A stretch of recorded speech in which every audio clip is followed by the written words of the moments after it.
فإذا انشقت السماء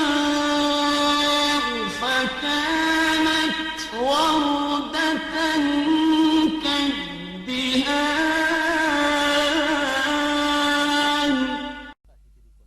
فبأي آلاء ربكما تكذبان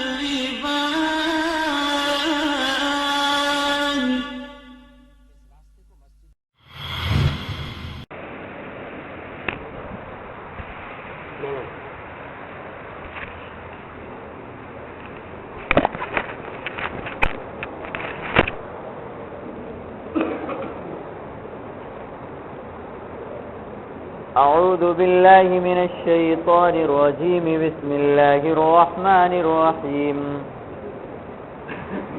قل يا أهل الكتاب تعالوا إلى كلمة سواء بيننا وبينكم ألا نعبد إلا الله ولا نشرك به شيئا ولا يتخذ بعضنا بعضا أربابا من دون الله فإن تولوا فقولوا اشهدوا بأننا مسلمون يا أهل الكتاب لم تحاجون في إبراهيم وما أنزلت التوراة والإنجيل إلا من بعده أفلا تعقلون ها أنتم هؤلاء حاججتم فيما لكم به علم فلم تحاجون فيما ليس لكم به علم والله يعلم وأنتم لا تعلمون صدق اللہ العظیم۔ گزشتہ ہفتے تقریباً 16 روایتیں آپ کے سامنے حضرت عیسیٰ علیہ السلام کے نازل ہونے اور اترنے کے تعلق سے آ چکی، اور اس کے ضمن میں اور بھی بہت ساری قیمتی باتیں آپ کے سامنے آ چکی۔ یہ 17ویں روایت ہے، حضرت سمرہ ابن جندب رضی اللہ تعالیٰ عنہ اس کے راوی ہیں۔ حضرت سمرہ رضی اللہ تعالیٰ عنہ نے اپنے ایک خطبے کے دوران ایک لمبی حدیث اللہ کے نبی علیہ السلام کی بیان فرمائی، جس میں حضرت سمرہ نے یہ فرمایا کہ پھر آپ صلی اللہ علیہ وسلم نے کسوف شمس کی نماز سے فارغ ہو کر سلام پھیرا، یعنی سورج گرہن کی آپ صلی اللہ علیہ وسلم نے نماز پڑھائی، اور سلام پھیرنے کے بعد آپ صلی اللہ علیہ وسلم نے اللہ کی حمد و ثنا بیان فرمائی اور کلمہ شہادت پڑھا، اور پھر اس کے بعد آپ صلی اللہ علیہ وسلم نے فرمایا اے لوگو انما انا بشر، میں بشر ہوں، وانا رسول اللہ، اور میں اللہ کا رسول ہوں۔ پھر آگے اللہ کے نبی نے فرمایا لہذا میں تمہیں اللہ کی یاد دلاتا ہوں، اگر تم یہ محسوس کرتے ہو کہ میں نے اپنے رب کی تبلیغ اور رسالت میں کوئی کوتاہی کی ہے تو تم نے مجھے اس کی اطلاع نہیں دی، تاکہ میں تبلیغ رسالت اس طرح کر دیتا کہ جس طرح مجھے کرنی چاہیے تھی۔ اگر مجھ سے رسالت اللہ کے پیغامات کو تم تک پہنچانے کے اندر کوئی کمی ہو گئی تو تم نے مجھے اس کی اطلاع نہیں دی، اگر اطلاع دے دیتے تو میں اس کو کما حق ادا کر دیتا، اور اگر تم یہ سمجھتے ہو کہ میں نے اللہ کے پیغام یعنی تبلیغ رسالت کو پورا تم تک پہنچا دیا ہے تو تم نے اس کی بھی مجھے اطلاع نہیں دی کہ یا رسول اللہ صلی اللہ علیہ وسلم آپ نے اللہ کے پیغام کو کما حق ہم تک پہنچا دیا، اس کی بھی اطلاع نہیں دی تم نے مجھے۔ حضرت سمرہ فرماتے ہیں کہ لوگ یہ سن کر کھڑے ہو گئے،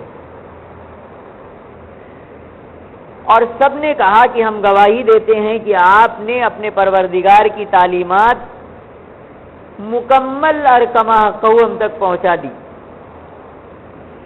اور آپ صلی اللہ علیہ وسلم نے امت کے ساتھ خیر خواہی فرمائی۔ لوگوں نے کھڑے ہو کر یہ جملہ آپ صلی اللہ علیہ وسلم کے سامنے فرمایا۔ پھر لوگ خاموش ہو گئے یہ کہنے کے بعد۔ تو آپ صلی اللہ علیہ وسلم نے آگے فرمایا، بعض لوگ کہتے ہیں کہ اس سورج اور چاند کو گرہن لگنا اور ان ستاروں کا اپنے محور اپنے مرکز سے ہٹ جانا یہ زمین کے بڑے بڑے لوگوں کی موت کی وجہ سے ہوتا ہے۔ بعض لوگ یہ کہتے ہیں کہ سورج اور چاند کا گرہن لگ جانا اور ستاروں کا اپنے محور اور مرکز سے ہٹ جانا یہ زمین پر بڑے لوگوں کی موت سے ہوتا ہے۔ انہوں نے جھوٹ کہا، اللہ کے نبی فرماتے ہیں انہوں نے جھوٹ کہا کہ ان کی بات غلط ہے۔ صحیح بات یہ ہے کہ اللہ کی قدرت کی نشانیوں میں سے ایک نشانی یہ بھی ہے سورج کا گرہن لگنا۔ اللہ کی نشانیوں میں سے ایک نشانی یہ بھی ہے چاند کا گرہن لگنا اور ستاروں کا اپنی مرکز سے ہٹنا۔ اللہ تعالیٰ اس کے ذریعے اپنے بندوں کا امتحان لیتا ہے تاکہ یہ دیکھے کہ ان میں سے توبہ کون کرتا ہے اپنے گناہوں سے اور کون اپنی سرکشی پر جمع رہتا ہے۔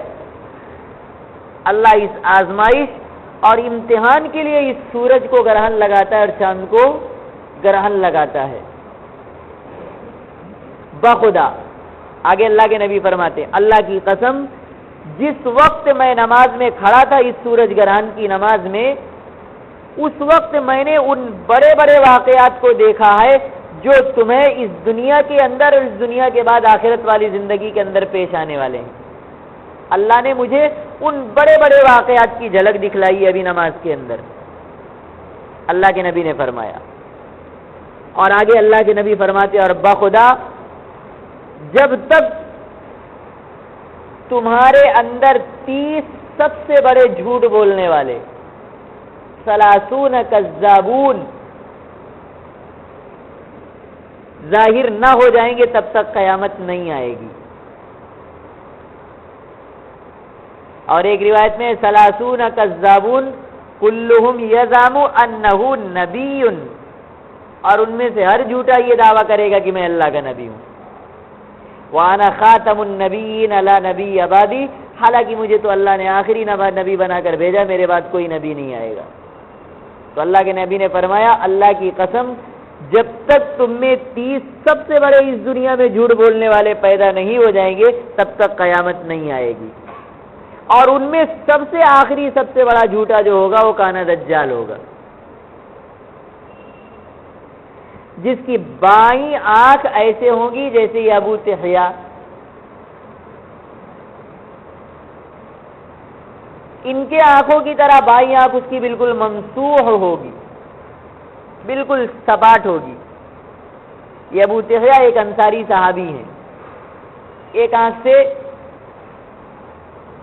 نابینا تھے یہ، تو اللہ کے نبی نے بطور مثال سمجھنے کے لیے لوگوں کو یہ فرمایا کہ ایک آنکھ سے وہ بالکل ممسوح العین ہوگا، کون؟ یہ دجال۔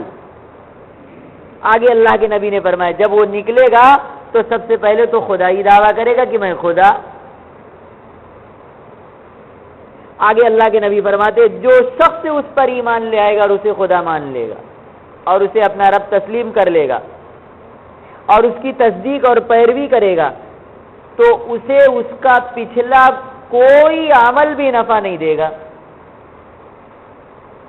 سارے اعمال برباد ہو جائیں گے اس کے پچھلے، چاہے اس نے 70 حج کر رکھے۔ کیوں؟ کیونکہ دجال کو خدا ماننے پر وہ مرتد ہو گیا، اور مرتد ہونے کے بعد سارے اعمال ہفتے اور برباد ہو جاتے ہیں۔ تو اللہ کے نبی نے فرمایا کہ اگر کوئی نہیں کسی نے اس کی تصدیق کر دی اور اسی کے خدائی دعوے کو تسلیم کر لیا تو اس کا پچھلا کوئی نیک عمل کام نہیں آئے گا، سب برباد ہو جائے گا۔ آگے اللہ کے نبی علیہ الصلوۃ والسلام فرماتے ہیں کہ اور جو شخص اس کی نافرمانی اور اس کی تکذیب کرے گا، اس کے خدائی دعوے کو تسلیم نہیں کرے گا، اس کو رب نہیں مانے گا، اس کے دعوے کو جھٹلا دے گا، تو اس کا پچھلا کوئی برا عمل اس کے لیے سزا کا مستحق نہیں بنے گا۔ مطلب یہ ہے کہ اللہ اس دجال کے تکذیب اور اس کے دعوے کو جھٹلانے کی بنا پر اس کے سارے برے اعمال کو معاف کر دے گا، اور اس برے اعمال کا کوئی اللہ کے ہاں مقام نہیں رہ جائے گا، گرفت نہیں ہوگی اس برے عمل پر۔ آگے اللہ کے نبی علیہ الصلوۃ والسلام فرماتے ہیں دجال حرم اور بیت المقدس کے علاوہ ساری زمین پر مسلط ہوگا۔ حرم مکہ اور حرم مدینہ دونوں، یہ دونوں باتیں آپ کو پچھلے روایات کے اندر بھی آئی، لیکن بیت المقدس کا تذکرہ پچھلی روایات کے اندر نہیں تھا، اس روایت کے اندر یہ اضافہ آیا ہے کہ ان تینوں مقام کے اندر وہ داخل نہیں ہو پائے گا۔ آگے اللہ کے نبی فرماتے ہیں اور مومنین کو یہ بیت المقدس کے اندر لے جا کر محصور کر دے گا۔ کون؟ دجال۔ اور ایک روایت کے اندر آتا ہے دوسرے مقام کا علاقہ آیا ہے، وہاں پر محصور ہو جائیں گے ایمان والے۔ تو کبھی بیت المقدس فرمایا، کبھی اس علاقے کا نام لیا۔ اصل بات یہ ہے کہ اس زمانے میں وہ پورا علاقہ ایک تھا، ملک شام کے اندر آتا تھا، اس لیے اللہ کے نبی نے کبھی وہ لفظ استعمال کیا، کبھی یہ لفظ استعمال کیا۔ بیت المقدس بھی اسی ملک شام کے اندر آتا تھا اللہ کے نبی کے زمانے میں، اور وہ علاقہ بھی ملک شام کے اندر آتا تھا، کبھی وہ علاقہ کہہ دیا، کبھی یہ علاقہ کہہ دیا۔ اللہ کے نبی فرماتے کہ ایمان والوں کو وہ بیت المقدس کے اندر محصور کر دے گا لے جا کر، اور ایمان والوں کا حال اس وقت انتہائی پریشان کن ہوگا، سخت مبتلا ہوں گے پریشانیوں کے اندر۔ پھر اللہ تبارک و تعالیٰ ان میں صبح کے وقت عیسیٰ ابن مریم کو اتارے گا۔ یہی وہ روایت کا ٹکڑا ہے جس کے لیے یہ پوری روایت آپ کے سامنے پیش کی گئی۔ کیا پتہ چلا؟ عیسیٰ ابن مریم آئیں گے، بس اللہ دجال اور اس کے لشکر کو ان کے ہاتھوں شکست دے گا۔ اور اس کا لشکر کون ہوگا؟ پچھلے روایت کے اندر تفصیل آئی ہے، 70,000 تو یہودی ہوں گے اس کے ساتھ میں، اس کے لشکر میں، اس کی فوج میں، اور یہ بھی تفصیل آئی زیادہ تر اس پر ایمان لانے والی عورتیں ہوں گی، کیونکہ تھوڑی سی کرامت دیکھ لیتی ہے نا۔ کرامت کیا؟ اگر یہ جادو دکھانے والے جو آتے ہیں نا، ڈھونگی نظر بند، یہ نظر بندی بھی دیکھ لیتی تو اللہ کا ولی سمجھنے لگتی، اسے تو دجال ہوگا، اس کا فقہ تو عجیب و غریب ہوگا، تو زیادہ ایمان لانے والی یہ ہوں گی اس پر۔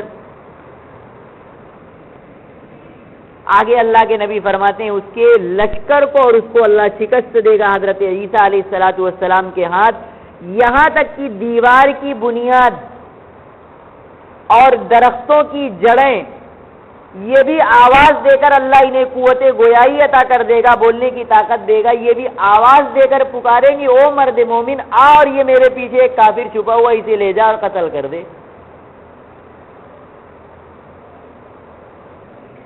آگے اللہ کے نبی علیہ الصلوۃ والسلام فرماتے ہیں اور وہ واقعہ قیامت پیش نہیں آئے گا جب تک کہ تم ایسے واقعات نہ دیکھ لو جو تمہارے نزدیک بہت بڑے ہوں گے، اس وقت تک قیامت قائم نہیں ہوگی۔ اور جب یہ حالات تمہارے سامنے آئیں گے تو تم ایک دوسرے سے پوچھا کرو گے کیا اللہ کے نبی نے اس بارے میں کچھ بتایا تھا یا نہیں بتایا تھا، اس وقت پوچھو گے ایک دوسروں سے، اس لیے میں تمہیں پہلے آگاہ کرے دے رہا ہوں۔ نیز قیامت اس وقت تک نہیں آئے گی جب تک کہ پہاڑ اپنے مرکز سے ہٹ نہ جائیں، پھر اس کے بعد قبض ارواح یعنی روحوں کو قبض کیا جائے گا انسانوں کی اور تمام جانداروں کے، یعنی قیامت آ جائے گی۔ یہاں آپ صلی اللہ علیہ وسلم نے ہاتھوں کے اشارے کر کے اس کی کچھ اشارے سے کچھ سمجھایا حضرات صحابہ کو، روایت کے اندر آتا ہے۔ حضرت ثعلبہ ابن عباد یہ حضرت سمرہ ابن جندب کی اس خطبے میں بیٹھے ہوئے تھے، انہوں نے ان کی یہ تقریر سنی تھی۔ چلے گئے، ختم ہو گئی تقریر۔ فرماتے ہیں کہ پھر میں نے حضرت سمرہ ابن جندب کا ایک اور خطبہ سنا ایک موقع پر، اور انہوں نے وہاں پر بھی علامات قیامت کی نشانیوں کو بیان فرمایا۔ تو انہوں نے اس اللہ کے نبی کے اس تفصیل اور بیان کو پھر اس خطبے کے اندر تذکرہ فرمایا۔ فرماتے ہیں کہ بالکل نہ ایک لفظ آگے اور نہ ایک لفظ پیچھے، نہ کسی لفظ کو مقدم کیا نہ کسی لفظ کو مؤخر کیا۔ جیسے پہلے خطبے کے اندر میں نے سنا تھا، بالکل دوسرے خطبے کے اندر بھی وہی واقعہ آپ نے بیان کیا۔ تقدیم اور تاخیر بالکل نہیں، الفاظ کی تبدیلی بھی بالکل نہیں۔ اب آپ اس سے سمجھ سکتے ہیں کہ حضرات صحابہ کتنا غائب درجے کا احتیاط کرتے تھے حدیث پاک کے اندر۔ جو لفظ اللہ کے نبی نے جہاں پر استعمال کیا تھا وہیں پر استعمال کرتے تھے، آگے پیچھے نہیں۔ اور کتنا غضب کا حافظہ رہا ہوگا کہ آگے لفظ پیچھے ہوتا نہیں تھا، کتنا مضبوط حافظہ رہا ہوگا۔ سمجھ میں آ رہی کہ نہیں آ رہی بات؟ یہ حدیث مستدرک للحاکم، مسند احمد اور حدیث کی کتاب در منصور اس کے اندر، صحیح ابن خزیمہ اس کے اندر، طحاوی شریف کے اندر، صحیح ابن حبان اس کے اندر، تفسیر کی کتاب ابن جریر اس کے اندر، کنز العمال حدیث کی کتاب ہے اس کے اندر، ابو داؤد شریف کے اندر، نسائی شریف کے اندر، ترمذی شریف کے اندر، ابن ماجہ کے اندر اور بخاری شریف کے اندر شارٹ میں یہ حدیث آئی ہوئی حضرت سمرہ ابن جندب کی۔ سمجھ میں آ گئی بات؟ اب اگلی روایت دیکھیں، 18ویں روایت حضرت عبداللہ ابن عمر رضی اللہ تعالیٰ عنہ کا بیان ہے۔ فرماتے ہیں کہ اللہ کے نبی علیہ الصلوۃ والسلام نے فرمایا، ایسی امت کیسے ہلاک ہو سکتی ہے؟ ایسی امت کیسے ہلاک ہو سکتی ہے جس کے دور اول میں میں ہوں اور دور آخر میں عیسیٰ ابن مریم ہوں گے؟ جب آئیں گے نہیں تو ہوں گے کیسے؟ سمجھے نا؟ کیا پتہ چلا؟ عیسیٰ علیہ الصلوۃ والسلام اتریں گے، اور ایک روایت کے اندر آتا ہے جس کے دور اول میں میں ہوں اور بیچ والے دور میں مہدی ہوں گے اور آخری دور میں عیسیٰ ہوں گے، وہ امت ہلاک کیسے ہوگی، تباہ و برباد کیسے ہوگی؟ مطلب یہ ہے کہ جیسے پچھلی امتوں کا حال ہوا تھا نا، کہ پوری کی پوری بستی کو لے گئے حضرت جبرائیل، اوپر سے نیچے گرا دیا، ہوے کا عذاب آیا، سب ایک دوسرے سے ٹکرا کر مر گئے،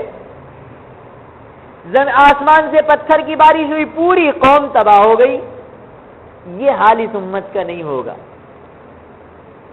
جس کے اول میں ہوں، آخر میں عیسیٰ اور بیچ میں مہدی ہوں گے۔ سمجھے نا؟ ہلاک ہونے کا مطلب، تباہ ہونے کا مطلب یہ ہے جڑ سے ختم نہیں کر دی جائے گی۔ اس روایت کے اندر بھی حضرت عیسیٰ کے نزول کی خبر اور اطلاع دی گئی۔ یہ روایت مستدرک للحاکم، کنز العمال، در منصور، مشکات شریف اور نسائی شریف کے اندر موجود ہے۔ آگے دیکھیے 19ویں روایت حضرت ابو طفیل لیثی، یہ تابعی ہیں، صحابی نہیں ہیں۔ فرماتے ہیں کہ میں کوفہ میں تھا۔ کوفہ کہاں ہے؟ عراق کے اندر۔ تو اچانک یہ افواہ اڑ گئی کہ دجال نکل آیا، دجال نکل آیا۔ حضرت ابو طفیل کہتے ہیں کہ ہم حضرت حذیفہ ابن اسید رضی اللہ تعالیٰ عنہ، یہ صحابی رسول ہیں، وہ بھی کوفہ کے اندر موجود تھے، ہم ان کے پاس بھاگتے ہوئے آئے اور کہنے لگے جی یہ دجال تو نکل آیا۔ حضرت ابو حذیفہ ابن اسید نے فرمایا بیٹھ جاؤ، بیٹھا دیا، ہم وہیں بیٹھے رہے۔ جب تھوڑی دیر گزر گئی تو اتنے میں اعلان ہوا کہ ایک جھوٹے نے یہ افواہ پھیلا دی کہ دجال نکل آیا ہے۔ دجال نہیں نکلا ہے۔ اب آگے حضرت حذیفہ نے آگے فرمایا، یہ فرماتے ہیں ابو طفیل کہ دجال، یہ جیسے ابھی خبر اڑی تھی نا دجال نکل آیا، اگر تمہارے زمانے میں دجال نکل آیا نا تو بچے اسے پتھر سے مارے، اسے پتھر سے ماریں گے اگر ابھی نکل آیا تو۔ وہ تو ایسے زمانے میں نکلے گا کہ جب اچھے لوگ اس زمین پر کم رہ جائیں گے، دین میں کمزوری آ جائے گی، اور آپس میں لوگوں کے اندر عداوتیں پھیل جائیں گی. پس وہ ہر گھاٹ پر اترے گا اور مسافتیں اتنی تیزی کے ساتھ طے کرے گا جیسے کہ زمین اس کے لیے لپیٹ دی گئی ہے، جیسے مینڈے کے چمڑے کو لپیٹ دیا جاتا ہے. اتنی دیر جلدی میں وہ پوری دنیا کا چکر لگا لے گا، حتیٰ کہ وہ مدینے کے پاس آئے گا تو بیرون مدینہ پر تو اس کا غلبہ ہو جائے گا، لیکن اندرون مدینہ سے اسے روک دیا جائے گا. مدینے کے اس زمانے میں جب وہ آئے گا تو 7 راستے ہوں گے اندر داخلے کے، اور 7 راستوں پر فرشتوں کا پہرا اللہ بٹھا دے گا، کسی بھی راستے سے وہ مدینے کے اندر داخل نہیں ہو پائے گا. سمجھے؟ آگے فرماتے ہیں پھر وہ ایلیا کے پہاڑ تک پہنچے گا، یہ وہی ملک شام، اور مسلمانوں کی ایک جماعت کا محاصرہ کر لے گا. مسلمانوں کا امیر ان سے کہے گا اس شرکت سے جنگ کرنے میں تمہیں انتظار کس بات کا ہے، آؤ اور اس کا مقابلہ کرو یہاں تک کہ تم اللہ سے جا ملو یا فتح پا جاؤ. پس مسلمان طے کر لیں گے صبح اٹھتے ہی اس کے اوپر حملہ کرنا ہے. کس کے اوپر؟ دجال کے اوپر. اب مسلمان اسی حالت میں صبح کریں گے کہ عیسیٰ ابن مریم ان میں اتر کر آ جائیں گے. پس حضرت عیسیٰ دجال کو قتل کریں گے اور اس کے ساتھیوں کو شکست دیں گے. یہ آخری جملہ حضرت عیسیٰ اتر کر آ جائیں گے صبح کے اندر. یہی ہے روایت کا اصل مضمون جو آپ کے سامنے پیش کرنا ہے. سمجھ میں آئی بات؟ میں روایات بہت ہیں لیکن جن روایتوں کے اندر مضمون بالکل سیم ہے ان روایت کو میں نے چھوڑ دیا ہے. جن کے اندر کچھ تفصیل زیادہ آ گئی ہے یا کچھ فرق ہو گیا روایت کے اندر یا کچھ مزید آپ کے علم میں اضافہ ہو رہا ہے، انہی روایت کو آپ کے سامنے پیش کر رہا ہوں. یہ روایت مستدرک للحاکم اور در منصور کے اندر موجود ہے. اب اگلی روایت دیکھیے، 20ویں روایت. راوی حضرت انس سے فرماتے ہیں کہ اللہ کے نبی علیہ الصلوۃ والسلام نے فرمایا تم میں سے جو شخص بھی عیسیٰ ابن مریم کو پائے ان سے میرا سلام پہنچا دے. جب آئیں گے نہیں تو پائے گا کیسے؟ اللہ کے نبی نے فرمایا میرا سلام پہنچا دینا. یہ روایت در منصور اور مستدرک للحاکم کے اندر موجود ہے. 21ویں روایت. حضرت ابو ہریرہ فرماتے ہیں کہ میں نے رسول اللہ صلی اللہ علیہ وسلم کو یہ فرماتے ہوئے سنا عیسیٰ ابن مریم نازل ہوں گے. پہلے آ گیا وہ مضمون. آگے فرماتے ہیں پس مسلمانوں کی امامت کریں گے. امامت سے مراد پہلی نماز کے علاوہ بقیہ نمازیں. پہلی نماز ان کے آنے کے بعد کون پڑھائے گا؟ امام مہدی. اور مسلمانوں کی امامت کریں گے. اب دیکھیے یہ مضمون پچھلی روایت کے اندر نہیں آیا. جب امام بنیں گے تو رکوع سے سر اٹھا کر سمیع اللہ لمن حمیدہ کہنے کے بعد یہ جملہ فرمائیں گے اللہ دجال کو قتل کرے اور ایمان والوں کو غالب کرے. یہ مضمون پچھلی روایت کے اندر نہیں آیا تھا. اب سوال یہ پیدا ہوتا ہے کہ حضرت عیسیٰ یہ جملہ رکوع سے اٹھنے کے بعد سمیع اللہ لمن حمیدہ کے بعد کہیں گے تو کیا نماز نہیں ٹوٹے گی؟ لیکن سن لیجئے یہ جملہ بطور دعا ہوگا. بطور دعا ہوگا. بظاہر یہ قنوت نازلہ کے طور پر یہ جملہ کہیں گے حضرت عیسیٰ. قنوت نازلہ کے طور پر کہیں گے. قنوت نازلہ حادثات اور مصیبت کے وقت مسلمانوں کی حفاظت اور دشمنوں پر فتح پانے کے لیے نماز فجر کی آخری رکعت میں رکوع سے سر اٹھانے کے بعد سجدے میں جانے سے پہلے کھڑے ہو کر پڑھی جاتی ہے. اللہ کے نبی نے 1 ماہ تک مسلسل قنوت نازلہ فجر کی نماز میں پڑھ کر ان لوگوں کے لیے بد دعا کی تھی جنہوں نے 70 صحابہ کرام کو دھوکے سے لے گئے تھے تبلیغ کے بہانے اور راستے میں لے جا کر قتل کر دیا تھا. ان پر بد دعا کے لیے اللہ کے نبی نے 1 مہینے تک فجر کی نماز میں قنوت نازلہ پڑھ کر بد دعا کی تھی.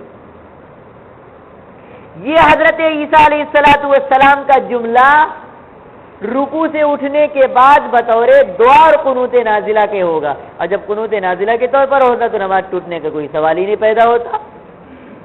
سمجھ میں آ رہی نہیں آ رہی بات؟ یہ مضمون پچھلی روایت کے اندر نہیں تھا. یہ حدیث جو میں نے ابھی آپ کے سامنے پیش کی ہے یہ صحیح ابان اور مجمع الزوائد اور مسند بزار، یہ تینوں حدیث کی کتابیں ان تینوں کے اندر یہ موجود ہے۔ 22ویں روایت، حضرت عبداللہ ابن سلام رضی اللہ تعالیٰ عنہ اس کے راوی ہیں، فرماتے ہیں اللہ کے نبی علیہ الصلوۃ حضرت عبداللہ ابن سلام کا ارشاد ہے کہ توریت میں آپ صلی اللہ علیہ وسلم کی صفات لکھی ہوئی ہیں، اور عیسیٰ ابن مریم ان کے پاس دفن کیے جائیں گے یہ بھی لکھا ہوا ہے۔ جب آئیں گے نہیں تو دفن کیسے ہوں گے؟ کیا فرمایا عبداللہ ابن سلام نے؟ توریت میں محمد الرسول اللہ صلی اللہ علیہ وسلم کی صفات اللہ نے بیان کیا، ایسے ہوں گے، آپ کے بال ایسے، چہرہ ایسا، یہاں آئیں گے آپ کے صحابہ ایسے، ساری صفات بیان کی۔ اور یہ بھی لکھا ہوا ہے کہ عیسیٰ ابن مریم اترنے کے بعد، اس دنیا میں وفات پانے کے بعد، وہ محمد الرسول اللہ صلی اللہ علیہ وسلم کے بازو میں آ کر دفن ہوں گے۔ چنانچہ آج بھی اللہ کے نبی علیہ الصلوۃ والسلام کے روضہ اقدس میں ایک قبر کی جگہ خالی ہے، وہاں پر کوئی مدفون نہیں ہے اور قیامت تک کوئی دفن نہیں ہو سکتا۔ وہ جگہ جو ایک قبر کی خالی ہے وہی ہے جہاں عیسیٰ ابن مریم کو دفن ہونا آیا تھا۔ سمجھ میں آئی بات؟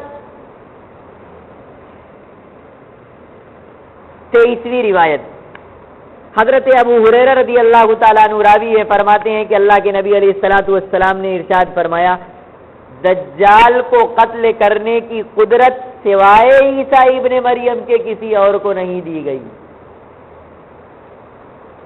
اور وہ آئے گا کب؟ آخری زمانے میں۔ تو جب عیسیٰ آئیں گے نہیں تو قتل کیسے کریں گے اسے؟ سمجھے؟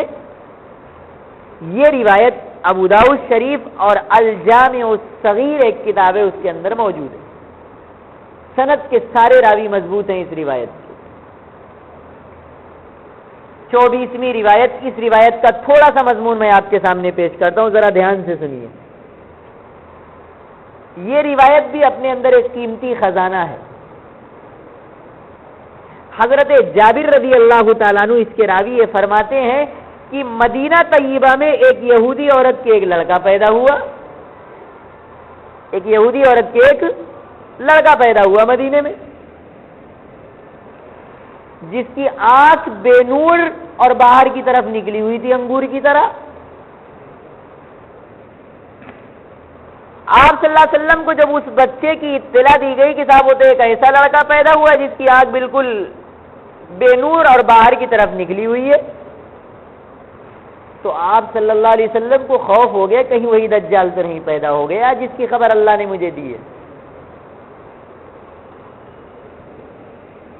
کیونکہ اس کے چہرے اور جسم کے اندر جو صفات دجال کی ہے ان میں سے بعض صفتیں پائی جا رہی تھی لوگوں کے بیان کرنے کے اعتبار سے، تو اللہ کے نبی کو ان صفات کو دیکھنے کے بعد، سننے کے بعد لگا کہیں وہی دجال تو نہیں جس کی خبر دی گئی تھی۔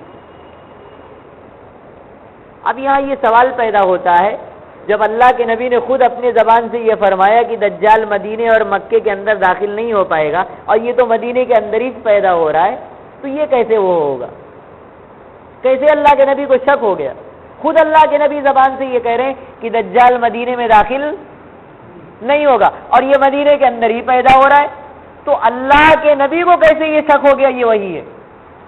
میری بات سمجھ میں آ رہی کہ نہیں آ رہی بات؟ جب اللہ کے نبی نے خود یہ فرمایا کہ دجال مدینے کے اندر داخل نہیں ہو سکتا، اور یہ لڑکا مدینہ طیبہ کے اندر ہی پیدا ہو رہا ہے، تو پھر اللہ کے نبی کو یہ کیسے شک ہو گیا یہ دجال؟ یہ تو کلیئر ہے کہ وہ دجال نہیں ہے، ورنہ مدینے کے اندر کیسے ہوتا؟ یہ اشکال پیدا ہوتا ہے۔ علماء نے اس کا جواب دیا ہے کہ اللہ کے نبی علیہ الصلوۃ والسلام کو جو اس کے دجال ہونے میں شک پیدا ہوا تھا وہ اس بنا پر پیدا ہوا تھا کہ اب تک اللہ کی طرف سے آپ صلی اللہ علیہ وسلم کو یہ اطلاع نہیں دی گئی تھی کہ دجال مدینے کے اندر داخل نہیں ہو پائے گا۔ یہ اطلاع اس بچے کے پیدائش کے بعد آپ کو دی گئی ہے کہ دجال مدینے کے اندر داخل نہیں ہوگا۔ جب اللہ کے نبی کو اس کی اطلاع دے دی گئی تب آپ صلی اللہ علیہ وسلم کا شک ختم ہو گیا، پھر آپ نے لوگوں کے سامنے بیان کیا مدینے کے اندر داخل نہیں ہو پائے گا۔ اس وقت تک آپ کو اللہ کی طرف سے اطلاع نہیں دی گئی تھی کہ مدینے کے اندر داخل نہیں ہوگا، اسی بنا پر اللہ کے نبی کو شک پیدا ہو گئی وہی تو نہیں. سمجھ میں آئی بات؟ آگے حضرت ابو ہریرہ فرماتے ہیں کہ اللہ کے نبی کو جب اطلاع دی گئی کہ وہ لڑکا ایسا ہے تو آپ صلی اللہ علیہ وسلم اسے دیکھنے کے لیے تشریف لے گئے. آپ خود اس کے گھر پر پہنچے تو ایک چادر اوڑھے ہوئے لیٹا تھا اور اندر سے کچھ بڑبڑا رہا تھا. وہ چادر کے اندر اوڑھے لیٹا تھا، اندر سے کچھ بڑبڑا رہا تھا. جب اللہ کے نبی علیہ الصلوۃ والسلام وہاں پہنچے تو اس کی ماں نے فوراً اسے خبردار کر دیا، اے عبداللہ ابو القاسم آئے ہیں، جا تو ان کے پاس. اس کی ماں نے اس کو آگاہ کر دیا، جی ابو القاسم تجھ سے ملنے آئے، جا مل لے. یہاں پر یہ جو حضرت جابر نے روایت بیان کی، اس کے اندر یہ جملہ استعمال کیا، ماں نے لفظ استعمال کیا وہ عبداللہ. اصل میں راوی نے اس کا اوریجنل نام بیان کر دیا یہاں پر، ورنہ بچپن میں اس کا نام عبداللہ نہیں تھا اس لڑکے کا. حدیث کی روایتوں کے اندر الگ الگ نام آئے ہیں، کہیں عبداللہ آیا ہے، کہیں ابن سعید آیا ہے، کہیں ابن سیاد آیا ہے، کہیں ابن السیاد آیا ہے، اور کہیں صافی آیا. یہ سارے نام اس کے آئے ہیں اس لڑکے کے.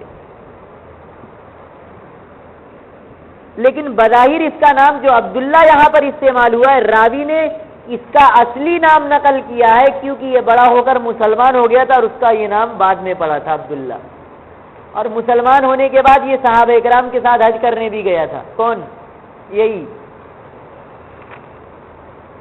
اسلامی نام راوی نے ذکر کر دیا. تو راوی کہتے ہیں کہ اللہ کے نبی جب اس کے پاس پہنچے تو ماں نے خبردار کریا، جی وہ ابو القاسم ملنے آئے، جا ان سے مل لے. یہ سننے کے بعد وہ چادر اٹھا کر چادر سے باہر آ گیا، جو بڑبڑا رہا تھا چپ ہو گیا. تو اللہ کے نبی علیہ الصلوۃ والسلام نے فرمایا اس کی ماں کو کیا ہوا، اللہ اسے غارت کرے. اگر وہ اس کو اپنے حال پر چھوڑ دیتی تو وہ اپنی حقیقت ضرور ظاہر کر دیتا. کیا مطلب؟ یعنی میں اس کی باتیں سن لیتا تنہائی میں جو وہ کر رہا تھا، بڑبڑا رہا تھا، تو ہمیں اس کی حقیقت کا تو پتہ چل جاتا کہ یہ وہی دجال ہے یا دوسرا. لیکن اللہ اس کی ماں کو غارت کرے، پتہ نہیں کہاں سے اس نے یہ کہہ دیا کہ جا ابو القاسم آئے مل لے. اللہ کے نبی اس کے پاس پہنچے اور اس سے پوچھا، ابن سعید تجھے کیا نظر آتا ہے؟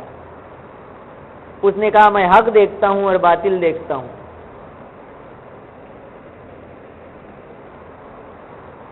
اور ایک تخت پانی پر بچھا ہوا دیکھتا ہوں. کوئی کس نے کہا؟ وہ ابن سیاد نے. اور مسند احمد کے اندر یہ روایت کے اندر تھوڑا سا اور اضافہ ہے کہ ابن سیاد نے جب جواب دیا کہ ایک تخت سمندر پر دیکھتا ہوں تو آپ صلی اللہ علیہ وسلم نے فرمایا وہ ابلیس کا تخت ہے جو تو دیکھ رہا ہے. حضرت جابر جو اس حدیث کے راوی ہیں فرماتے ہیں کہ اللہ کے نبی علیہ الصلوۃ والسلام پر اس کا حال واضح نہ ہو سکا.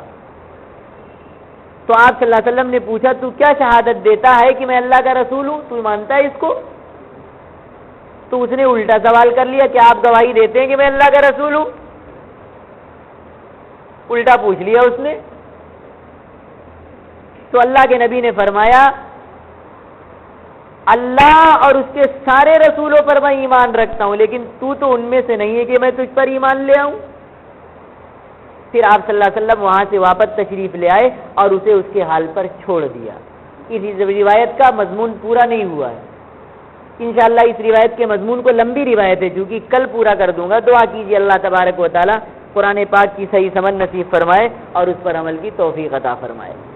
اللہم صلی علی سیدنا وشفیعنا وحبیبنا ومولانا محمد وعلی آل سیدنا ومولانا محمد وبارک وسلم.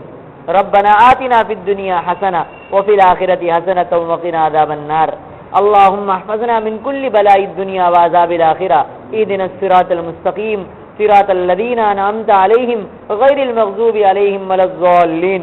وصلی اللہ تعالی علی خیر خلقہ محمد وعلی آلہ واصحابہ اجمعین برحمتک یا ارحم الراحمین.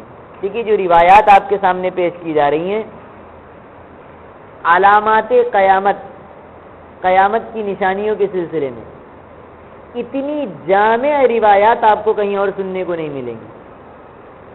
علامات قیامت کے نام پر علماء نے جو اس کو جمع کیا ہے، بہت محنت اور بڑی عرق ریزی کا کام کیا ہے علماء نے۔ ان روایت کو گنانا مقصود نہیں ہے، وہ علامات جو آپ کے سامنے اب تک نہیں آئی ان سارے علامات کو اس کے اندر جمع کیا علماء نے۔ اس لیے کوشش یہ کیجئے جہاں تک ہو سکے ان پوری روایات کو سنیے، ایک علم کا ذخیرہ آپ کے سامنے ہوگا علامات قیامت کے تعلق سے۔